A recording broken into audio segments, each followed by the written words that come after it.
আসসালামু আলাইকুম এভরিওয়ান। তোমার প্রতি অনুভূতি গল্পের 27 এবং 28 নম্বর পার্ট। আর কালকে আমি বলছিলাম যে গল্পটা শেষ করে দিব, কিন্তু তোমরা সবাই কমেন্ট করছো যে গল্পটা শেষ করেন না। তো আপনাদের জন্য গল্পটা শেষ করতেছি না, গল্পটা কন্টিনিউ থাকবে। তো চলুন বেশি কথা না কইয়া গল্প শুরু করা যাক। মাইশা আপু বলল, আব্বু অনেক মনে হয় ভয় পাচ্ছে, তবে আমি এটুকু বলতে পারি অনেক অনেক ভালো ছেলে, আর অনেকের পরিবারও। আমি বললাম, না আপু তুমি ভুল বুঝছো, আমি আর আশা শুধুই ফ্রেন্ড। মাইশা আপু বলল, তাহলে আব্বুকে কি বোঝানোর জন্য তোমাকে ডেকেছে আশা? আমি বললাম, আশার সাথে রিমির মামাতো ভাই হৃদয়ের রিলেশন। হৃদয় জাপান থাকে, অনেক বড় চাকরি করে। আমার কথা শুনে আঙ্কেল আর রেগে যাওয়ার লোকগুলো মুহূর্তেই শীতল হয়ে আসলো। আঙ্কেল বলল, ও আচ্ছা, তাহলে ছেলেটাকে বলো অভিভাবক নিয়ে আমাদের বাসায় আসতে। আমি বললাম, ছেলেটার আব্বু আম্মু কেউ বেঁচে নেই, রিমির আব্বু আম্মুই ছেলেটার অভিভাবক। আঙ্কেল বলল, ও আচ্ছা ঠিক আছে, ছেলেটাকে দেশে আসতে দাও, তারপর আমাদের বাসায় আসতে বলো। আমি বললাম, আশা বললাম না আঙ্কেল রাজি হয়ে যাবে, শুধুই ভয় পাচ্ছিলি। আশা আস্তে আস্তে বলল, কখন বলছিলি? তুই তো ভয়ে আসতেই চাসনি। আমি বললাম, আসলাম তো। বিদায় নিয়ে বাসায় এসে রিমিকে খবরটা দিলাম। রিমি অনেক খুশি, হৃদয় ভাইয়া কাল আসবে, মনে হয় বিয়ে হয়ে যাবে। পরের দিন সকালে হৃদয় ভাইয়া চলে আসলো। আঙ্কেল আন্টি পুরাই সারপ্রাইজড, না বলে চলে এসেছে। হৃদয় ভাইয়াকে প্রশ্ন করা হলো কেন, না জানি আসলো সে। হৃদয় ভাইয়া সরাসরি বলল বিয়ে করতে এসেছে। আঙ্কেল আন্টি খুশি, কিন্তু মেয়েকে যখন জানতে পারলো আশা, তখন তো আরো বেশি খুশি হয়ে গেল। আমি কিছু না করেই আশা হৃদয় ভাইয়ার কাছ থেকে অনেক ধন্যবাদ পাচ্ছি। দুই পক্ষের সিদ্ধান্তে আশা হৃদয় ভাইয়ার বিয়ে ঠিক হয়ে গেল। একমাত্র মেয়ের বিয়ে ধুমধাম করেই হবে, কিন্তু আমরা কোন পক্ষের বুঝে উঠতে পারছি না। একই কাছাকাছি বিয়ে বাড়ি, দুই বাড়িতেই আছি, তবে আশার বাড়িতে একটু বেশি থাকা লাগছে। রিমি তার নিজের বাসায়, আত্মীয় স্বজন দুই বাড়িতে এসে ভিড় করেছে। সন্ধ্যায় আশাকে হলুদ দেওয়ার জন্য বরপক্ষ হতে কোনো পক্ষে বাড়ি যাচ্ছি। আশাদের বাড়ি এসে দেখি সুমি আপুর সাথে দুলাভাই চেয়ারে বসে আছে। দুলাভাই আমার সামনাসামনি। মুহূর্তের মধ্যেই জানো দুলাভাইয়ের হাসি মাখা মুখটা চুপসে গেছে। আমি দুলাভাইয়ের সামনে গিয়ে মুখে হাসি নিয়ে বললাম, কেমন আছেন দুলাভাই? দুলাভাই আমার কথার কোনো উত্তর না দিয়ে মাথা নিচু করে কান্না করতে শুরু করে দিল। দুলাভাইয়ের এমন ব্যবহারে আমি হতভম্ব প্রায়। দুলাভাই কাঁদছে কেন? আমি হাসি মাখা মুখ নিয়ে বলছি, কাঁদছেন কেন দুলাভাই? আমাকে তো অপবাদ দিয়ে বাসা থেকে বের করিয়ে দিলেন, সুখে আছেন তো? দুলাভাই বলল, অনেক, আমি ভুল করেছি, আমাকে মাফ করে দাও। দুলাভাইয়ের কথা শুনে আপু তো প্রায় অবাক হয়ে তাকিয়ে আছে। আমি বললাম, কি ভুল করেছেন আপনি? আপনি আর মিথিলা মিলে আমার জীবন থেকে বাবা মায়ের আদর কেড়ে নিয়েছেন, এগুলো কি ভুল বলবেন? আমার চোখ দিয়েও পানি চলে আসলো। দুলাভাই বলল, অনেক, তোমার সাথে আমার কথা আছে। সুমি, আমাকে একটু নীরব জায়গায় নিয়ে যাও তো। দুলাভাইয়ের সাথে নীরব জায়গায় আসলাম, শুনতে চাই দুলাভাই কি বলতে চাই। দুলাভাই বলল, অনেক, তোমার বাসা থেকে বের হতে মিথিলার কোনো হাত ছিল না। মিথিলা তোমাকে অনেক ভালোবাসতো, কিন্তু আমার কথাই মিথিলা সব করতে বাধ্য হয়েছে। দুলাভাই কথাগুলো বলছিল আর কান্না করছিল। আমি বললাম, কি বলছেন আপনি? মিথিলা বাধ্য হয়েছে মানে? মিথিলাকে নিয়ে কত ভুল ধারণা করেছিলাম। দুলাভাই বলল, আমি মিথিলাকে প্রথমে প্রেমের অফার দিই, তারপর আমার সাথে শারীরিক সম্পর্ক জড়ানোর জন্য নানাভাবে ভয় দেখাই। এক পর্যায়ে মিথিলার বোনকে মেরে ফেলার হুমকিও দিই। সেই ভয়ে মিথিলা শুধু একবারের জন্য রাজি হয়ে যায়, নিজের বোনকে বাঁচাতে আর সংসার রক্ষা করতে। দুলাভাই কত নিম্নমানের ছিল। আপু পাশ থেকে এই কথা শুনে আটকে ওঠে আর চোখ বেয়ে পানি পড়তে থাকে। দুলাভাই বলল, যখন আমার আর মিথিলাকে তুমি দেখে ফেলো, আমিও মিথিলা অনেক ভয় পেয়ে যাই। তারপর মিথিলাকে এই অভিনয় করতে বলি। মিথিলা ভয়ে এইসব কিছু করেছে। পরে যখন তুমি বাসা থেকে চলে গিয়ে ভিডিও দেখাও, আমি ভয় পেয়ে মিথিলাকে নানাভাবে ভয় দেখাতে শুরু করি, যেন মিথিলা এই সত্যটা কারো কাছে না বলে। আমি বললাম, আপনি এত নিচে নামতে পারলেন? আপনার জন্য আমার প্রথম ভালোবাসা মিথিলাকে হারিয়েছি। যাকে ভালোবেসেছিলাম তাকে ঘৃণা করেছি। সাজানো সংসারটা অন্ধকার নেমে এসেছে। আমার মা দিনরাত কেঁদেছে। আমি এই বয়সে বাসা ছাড়া হয়েছি, কিন্তু আজ কেন এইসব বলছেন? আমার চোখ দিয়ে পানি পড়ছিল। দুলাভাই বলল, আজ আমি বুঝতে পারছি পাপ বাপকেও ছাড়ে না।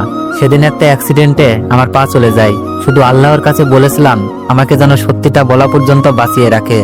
আমি বললাম, আমার আব্বা আম্মু পরিবারের সামনে বলতে পারবেন কথাগুলো? দুলাভাই বলল, তুমি ওই পরিবারের জন্য অনেক ত্যাগ করলা, চাইলে তুমি সবকিছু দেখিয়ে দিতে পারতা, তুমি তা করো নাই। আর আমি তোমার মতো ছেলেকে আমার পাপের শাস্তি দিয়েছি। আমি চাই তোমার পরিবারকে সবকিছু বলে যেন আমার মরণ হয়। আমি বললাম, আচ্ছা তাহলে বিয়েটা শেষ হোক, আপনি আব্বা আম্মু পরিবারের সবার সামনে সত্যটা বলবেন। দুলাভাই বলল, ঠিক আছে। সুমি আপু কান্না করছিল আর বলছিল, আমার জীবন সংসার বাঁচানোর জন্য তোরা দুজন এত বড় ত্যাগ করলি। ভাই জানিস, আশার থেকে যখন তোর সাথে হয়ে যাওয়া কাহিনীটা জানতে পারি, একবারও ভালোভাবে মিথিলার সাথে কথা বলি নাই। বিয়েতেও মিথিলার সামনে যাই নাই, মিথিলাকে শুধু কাঁদতে দেখেছি। কিন্তু আমরা কেউ জানতাম না আসল সত্যটা কি।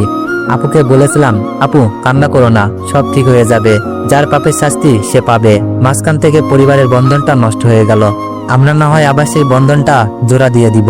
আপু আমাকে জড়িয়ে ধরে অনেকক্ষণ কান্না করে। রিমি বলল, এই অনেক, এখানে কি করছো, হলুদ দিবা না? আমি বললাম, আপু আসি, পরে কথা হবে। আপু মাথা নেড়ে সায় দিল। আমি আশাকে হলুদ দিচ্ছিলাম আর বলছিলাম, আশা তোর আনন্দের দিনে আমি আজ খুশির খবর পেলাম। আশা বলল, কি খুশির খবর, রিমির বাচ্চা হবে নাকি? আমি বললাম, আরে না, দুলাভাই সব স্বীকার করেছে, বাকি কথা ফ্রি হলে ফোন দিস, বলবো। আমি কথাগুলো বলছিলাম আর হলুদ লাগানোর কাজ সেরে নিয়েছি। আশা বলল, আচ্ছা। আশার আনন্দ যেন আরো বেড়ে গিয়েছে। আমরা সবাই বাসায় এসে হৃদয় ভাইয়াকে হলুদ লাগিয়ে বসে রইলাম, কিন্তু বসে থাকতে দিচ্ছে কই, ডিজে চলছে। হৃদয় ভাইয়ার ফ্রেন্ড, আমাদের ফ্রেন্ড, সবগুলো একসাথে। কিন্তু আমার মনে লাফালাফি করার মতো আনন্দ নেই, সুযোগ বুঝে কেটে পড়ি আর ভাবতে থাকি, মিথিলা তো আমাকে ভালোবাসতো, শুধু আপুকে বাঁচাতে এত কিছু করতে হলো। মিথিলা হয়তো সেদিন কলেজে সবকিছু বলতে চাইছিল, কিন্তু আমি কিছুই বলতে দিই নাই। মিথিলার মনে কি চলছিল আমি জানি না, তবে আমার সাথে যেহেতু এত কিছু চলেছে, মিথিলার সাথে কিছু কম চলেনি। হয়তো গল্পে প্রকাশ পায়নি মিথিলার কষ্ট, ত্যাগ আর ভালোবাসা। রিমি বলল, কি ব্যাপার অনেক, একা বসে আছো কেন? রিমিকে দেখেই জড়িয়ে ধরে সবকিছু বললাম। রিমিও অপরাধ বোধ মনে করছে, না জেনে কত খারাপ কথা বলেছিল রিমি মিথিলাকে। আমিও কিন্তু কিছু কম বলিনি, তাই বলেছিলাম কোনো কিছু সত্যটা না জেনে মন্তব্য করবেন না। প্রতিটি মানুষের লুকিয়ে থাকা কিছু সত্য থাকে, কেউ সাধু বেশে খারাপ কাজ করে বেড়ায়, আর কেউ সাধুর পাপে নিজে শাস্তি পায়। রিমিও অনেক খুশি, এবার তাহলে আমার বাসায় যাওয়া হচ্ছে। আশা রাত 1টার পর ফোন দিয়েছিল, সবকিছু বলেছি। কাল আশার হৃদয় ভাইয়ার বিয়ে, বিয়ে পর্যন্ত না হয় এটুকু কষ্ট করে থেকে যাই, তারপর আব্বুকে জড়িয়ে ধরে বলবো, খুব ভালোবাসি আব্বু, তোমার ছেলে এমন কাজ করতে পারে না। আমি জানি যার প্রতি ভালোবাসা বেশি থাকে তার দেওয়া কষ্টগুলো অনেক বেশি হয়। রিমির সাথে রোমান্স হয় ঠিকই, কিন্তু আমি মুখে বলতে পারি না, কারণ আমি একটু লাজুক। খুব সকালে ঘুম থেকে উঠি, বিয়ের অনেক কাজ। রিমি আশাদের বাসায় চলে গেছে সকালেই। বেস্ট ফ্রেন্ড আশা আর রিমি, রিমির পাশে যেমন আশা ছিল ঠিক রিমিকেও থাকতে হবে। বিয়েটা অনেক ধুমধামে এগিয়ে যাচ্ছে, দুই পরিবার অনেক খুশি। বর নিয়ে যাত্রা শুরু করলাম। বিয়েটা খুব ভালোভাবে আনন্দের সাথে কেটে যায়। রাতে আশা মানে হৃদয় ভাইয়ার বউকে নিয়ে বাসায় চলে আসি।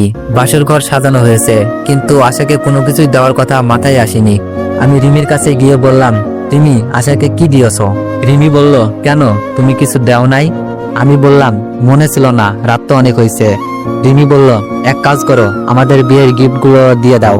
আমি বললাম, পাগল হইছ, রাখো, আমি এখনই যাচ্ছি। রিমির কাছ থেকে বিদায় নিয়ে অনেকগুলো একসাথে গিফট প্যাকেট করে নিয়ে আসি। আমাদের বিয়েতে পাওয়া কোনো কিছুই ছিল না, রুচি ছিল জিনিসপত্র, কিন্তু আমি বলবো না। বাসায় এসে দেখি আশার রুমে বসে আছে, হৃদয় ভাইয়ার ফ্রেন্ডের সাথে আড্ডা দিচ্ছে। আমরা সেই সুযোগে গিফট দিয়ে আসি। আশা বলেছিল, এত লেট করে কেন, স্পেশাল কিছু দেরিতেই পাওয়া যায়। জানতে চাইলো ফাহিম আর রাহুলের মতো কিছু কিনা, তাহলে এগুলো আর খুলবে না। রাহুল আর ফাহিমের গিফট নাকি খাটের নিচে রেখে দিছে। ভালো হোক আর খারাপ, অবশেষে হৃদয় ভাইয়া আসার পর আমরা চলে যাই। সুখের হোক তাদের জীবনের পথ চলা, সেই দোয়া করে। পরের দিন সকালে আশা হৃদয় ভাইয়ার জন্য নাস্তার টেবিলে অপেক্ষা করছি। আমাদের সময় যেমন হয়েছিল। আশাকে পেয়ে আঙ্কেল আন্টি অনেক খুশি। আশা কেমন মেয়ে ওরা তো জানেই। আপু ফোন করে বলল, কাল নাকি বাসায় যাবে, আমাকেও আসতে বলল। অনেক স্বপ্ন জমে চোখে, মিথিলাকে দেখতে যাব। মিথিলার কোনো ভুল ছিল না, সবকিছু দুলাভাই বলেছে। সব বলবো মিথিলাকে। মিথিলার চোখগুলো কি আমাকে দেখে ছলছল করে উঠবে? মিথিলা আমাকে দেখে কি অবাক হবে? হবে হয়তো। আঙ্কেল আন্টিকে বিষয়টা জানালাম। আব্বু আম্মু বলতে বলেছিল, কিন্তু আমার লজ্জাটা একটু বেশি তো, তাই বলতে পারি না। রাতে বসে সবাই আড্ডা দিচ্ছি। আড্ডায় বাড়িটা মেতে উঠেছে। আশা, হৃদয় ভাইয়া, রিমি আর আমি। নানা রকমের কথা আর আড্ডাতে অনেক রাত করে ফেলেছি। রাতে ঘুমানোর জন্য প্রস্তুতি নিচ্ছি। রিমি আমার কাঁধে হাত রেখে বলল, অনেক, কাল যদি সবকিছু ঠিকঠাক হয়ে যায়, তোমার আব্বু আম্মু আমাকে মেনে নিবে তো? রিমির কথায় যুক্তি আছে, কিন্তু আমার মনে হয় মেনে নিবে। রিমির পরিবার আমাকে অনেক সাহায্য করেছে। প্রথম থেকে রিমি আমাকে সাপোর্ট দিয়েছে। এইসব জানার পর হয়তো রিমিকে খুব ভালোভাবেই মেনে নিবে। আশা এসে বলল, কেন নিবে না? তুমি কোন দিক দিয়ে কম আছো নাকি? দেখবে সব ঠিক হয়ে যাবে। রিমি বলল, আমি তোমাকে ছাড়া থাকতে পারবো না। কাল সবকিছু ঠিকঠাক হলে আমার কথা বলবা কিন্তু। আমি বললাম, বলবো, চিন্তা করো না, এখন ঘুমাও প্লিজ। রিমি বলল, আচ্ছা। রিমি আমাকে জড়িয়ে ধরলো। মনে মনে ভাবলাম, আলহামদুলিল্লাহ, এই শীতটা আর বউ ছাড়া থাকতে হবে না।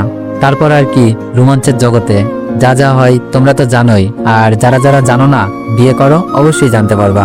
সকালে উঠে ফ্রেশে রুমে এসে মোবাইলে দেখি সুমি আপুর অনেকগুলো ফোন। হয়তো আপু বাসার উদ্দেশ্যে রওনা দিয়েছে। আমি কল ব্যাক করলাম, হ্যালো আপু বলো। অনিক তুই কই? তোর দুলাভাই তো উপর থেকে নামার সময় সিঁড়ি থেকে পড়ে যায়, মাথা দিয়ে প্রচন্ড বেগে রক্ত বেরোচ্ছিল, হাসপাতালে নিয়ে এসেছি। সুমি আপু কান্না করছে মনে হচ্ছে। আমি বললাম আমি আসছি। তাড়াতাড়ি করে হাসপাতালে ছুটলাম। যখনই বাসায় ফিরে যাওয়ার কোনো সুযোগ থাকে তখনই বিপদ চলে আসে। হাসপাতালে যাওয়ার পরই শুনতে পাই দুলাভাই আর নেই। সবাই কান্না করছে, সুমি আপু নিজেও। জানি না লোক দেখানো কিনা। এখন আমি ভাবছি এই সত্যিটা জেনেও কি বাসায় ফিরতে পারলাম না। সুমি আপুকে জিজ্ঞেস করলাম কিভাবে এমন হলো। সুমি আপু আমাকে বলল বাসা থেকে বের হওয়ার সময় সিঁড়ি থেকে পড়ে মাথা ফাটিয়ে ফেলে, কিন্তু কিভাবে পড়লো সুমি আপু বলতে পারছে না। কান্না মুখর একটা সময়, যতই খারাপ মানুষ হোক মনের মধ্যে মানুষটির জন্য কিছুটা কষ্ট তো থেকেই যায়। মাইশা আপু একটু বেশি কান্না করছে। একমাত্র ভাই ছিল, আজ তা হারিয়ে ফেললো। আমাদের বাসা থেকে আব্বু আম্মু ভাইয়া ভাবি শুনেছি মিথিলাও দুলাভাইকে দেখতে আসছে, কিন্তু এখানে কি আমার থাকা মানায়? আর আমি তো যেতেও পারবো না। মাইশা আপু ভাববে এমন বিপদের দিনেও আমি চলে গেছি। তবে আমার মনে একটাই কষ্ট, এত কিছু জেনেও কি আমি বাসায় যেতে পারবো না? আব্বু ভাইয়াদের সামনে যেতে পারবো না? কে জানতো এরকম একটা দুর্ঘটনা ঘটে যাবে। তখন যদি আগের মতো রেকর্ড করে রাখতাম তাহলে তো আব্বু ভাইয়াকে সব দেখানো যেত, আর আমি বাড়িতে ফিরতে পারতাম। পরিবারের সবাই চলে এসেছে, সাথে মিথিলাও। মিথিলা আগের মতো নেই, মনে হচ্ছে শুকিয়ে গেছে। মনে অনেক কষ্ট নিয়ে বেঁচে আছে, কিন্তু বলার মানুষ পাচ্ছে না।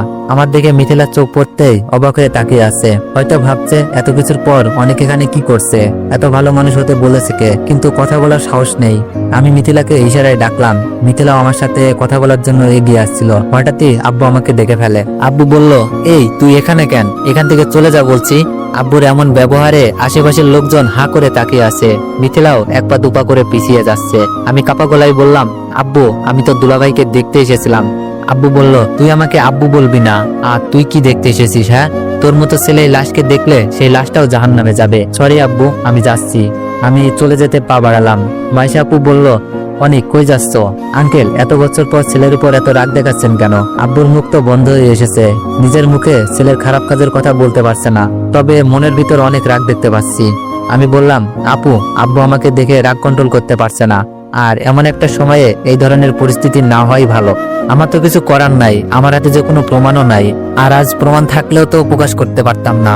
লাশটা সামনে রেখে তার পাপ কাজগুলো তুলে ধরার মতো ছেলে আমি না। রিমি আসা, হৃদয় ভাইয়া সবাই দেখছি আমার সাথে ঘটে যাওয়া সবকিছুই দেখেছে। আমি চলে যাওয়ার সাথে সাথে রিমিও চলে আসতে লাগলো। রিমি বলল, কি থেকে কি হয়ে গেল অনেক? আজ তো তোমার বাসায় ফিরে যাওয়ার কথা ছিল। আমি বললাম, সবই নিয়তি, চলো বাসায় যাই। রিমি বলল, বাসায় এসে মন খারাপ করে বসে আছি। রিমির আব্বু আম্মুকে সবকিছুই বললাম। ঘুমিয়েছিলাম, রাত তখন 8টা হবে। রিমি ডাকছে, অনেক ওঠো। আমি বললাম, ভালো লাগছে না রিমি। রিমি বলল, অনেক তোমার পরিবারের লোকজন এসেছে। রিমির কথা শুনে লাফিয়ে উঠি। তো এভরিওয়ান, নেক্সট পার্টের জন্য অপেক্ষা করুন। আল্লাহ হাফেজ।